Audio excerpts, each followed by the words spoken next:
sedang mengikuti perjalanan Ketua DPC Partai Demokrat Kabupaten Banyuwangi, Bapak Michael Edi Haryanto, Sarjana Hukum, yang sekaligus adalah Wakil Ketua Pimpinan DPRD Kabupaten Banyuwangi.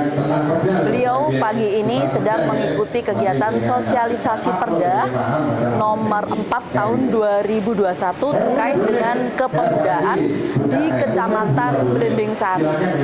Tentunya kegiatan ini sangat bermanfaat untuk masyarakat, khususnya untuk teman-teman pemuda, untuk mengetahui fungsi dan bagaimana peran pemuda dalam pembangunan. Siapa kita? Lomdapil 2. Siapa kita? Lomdapil 2. Bersama DPRD Banyuwangi. Isong pisong lebih. Bersama DPRD Banyuwangi. Sembilan kali. Wong Belimbing Sari. Boto kantor dewek. DPRD Banyuwangi. Yes, yes, yes. DPRD Banyuwangi. Yes, yes, yes. Nah, tepuk tangan untuk kita semua. Ya, selamat siang.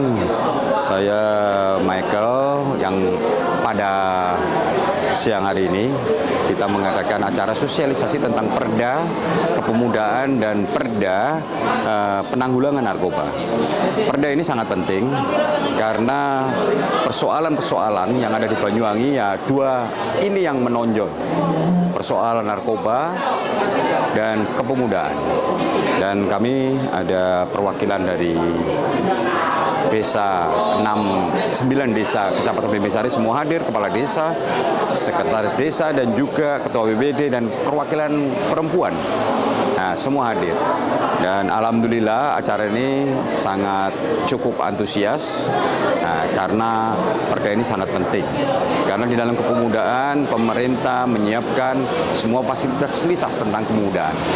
Asal ya ormas kepemudaan ini jelas dan terbentuk sesuai dengan rekomendasi kepala desa dan kecamatan.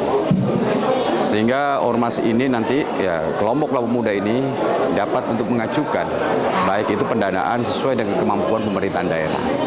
Narkoba juga begitu karena banyak ya anak-anak yang sudah terjerat narkoba, anak SD, SMP, SMA. Bahkan ada saya nemuin masih sekolah SMA, bukan hanya pemakai narkoba tetapi menjadi bandar. Kalau ini dibiarkan, mau jadi apa Banyuwangi? Bagaimana masa depan Banyuwangi kalau banyak anak-anak muda yang terjerat narkoba? Untuk itulah kami ya, dari pimpinan DPRD mendukung perda ini disahkan supaya untuk mencegah penanggulangan narkoba. Dan kami dari partai kami juga sangat-sangat mendukung. Partai Demokrat mendukung perda penanggulangan narkoba. Karena saya tahu ketika saya datang ke pelosok-pelosok desa, kasihan anak-anak muda sudah terjerat narkoba. Kami akan berusaha dengan cara kami, pendekatan dengan masyarakat. Saya ingin supaya seluruh Banyuwangi ini bersinar, bersih dari narkoba, bersih dari segala macam bentuk kecanduan-kecanduan yang merusak mental anak muda. Terima kasih. Kegiatan sosialisasi Perda yang dilaksanakan oleh teman-teman DPRD Kabupaten Banyuwangi, yang mana kegiatan ini dilaksanakan secara rutin mulai awal bulan sampai akhir tahun. Jadi awal tahun sampai akhir tahun.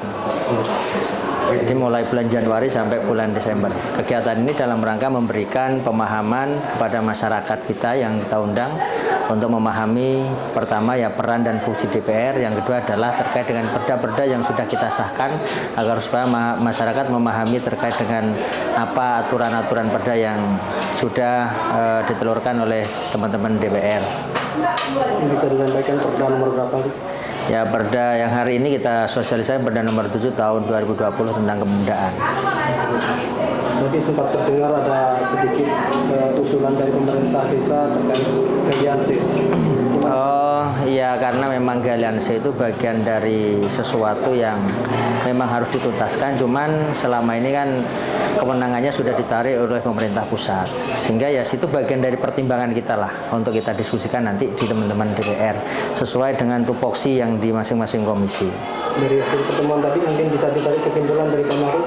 Ya, kesimpulannya alhamdulillah masyarakat cukup merespon positif terkait dengan apa yang kita sampaikan. Yang saya mikirnya awal ya cuma paling 1 jam selesai, ternyata dari jam berapa? Dari jam 9 sampai jam 12, dan itu sepertinya masih kurang ya, karena memang mungkin ini adalah kegiatan yang baik dalam rangka DPR menyapa masyarakat, di samping juga sosialisasi perda, juga teman-teman DPR juga bisa mendengarkan keluh kesah terkait dengan harapan-harapan yang mungkin butuh sentuhan-sentuhan program dan pembangunan yang di wilayah mereka. Tadi Jadi sekarang serat aspirasi seperti reses, mungkin ada yang aspirasi dari masyarakat yang ditampung untuk yang paling penting Blimbing Sari ini kan kecamatan baru yang dimekarkan di tahun 2015 lalu. Sampai saat ini masih belum memiliki kantor, masih belum ada pengadaan tanah. Kita yang di DPR pada saat pembahasan Banggar, saya sendiri yang mimpin Banggar, karena ada usulan dari teman-teman di Dapil 2, saya minta agar supaya di tahun 2022 ini teman-teman eksekutif melalui Sekda, pada saya selaku ketua tim TAPD, untuk mengalokasikan anggaran pengadaan tanah untuk kantor kecamatan Blimbing Sari, termasuk juga untuk Polsek, untuk Danramil, untuk Koramil dan seterusnya. Jadi intinya itu sangat penting, karena sampai saat ini saya melihat masih ngampung di pemerintahan desa Blimbing Sari.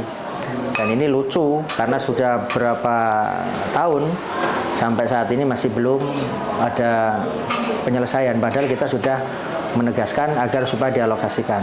Makanya saya menegaskan tadi kepada teman-teman kepala desa yang usul, kalau memang di tahun 2022 ini tidak dialokasikan, ya kita minta agar supaya teman-teman kepala desa untuk mengajukan surat, biar kemudian tidak kita saja yang kemudian didesak, karena urusan eksekusi kan urusan eksekutif.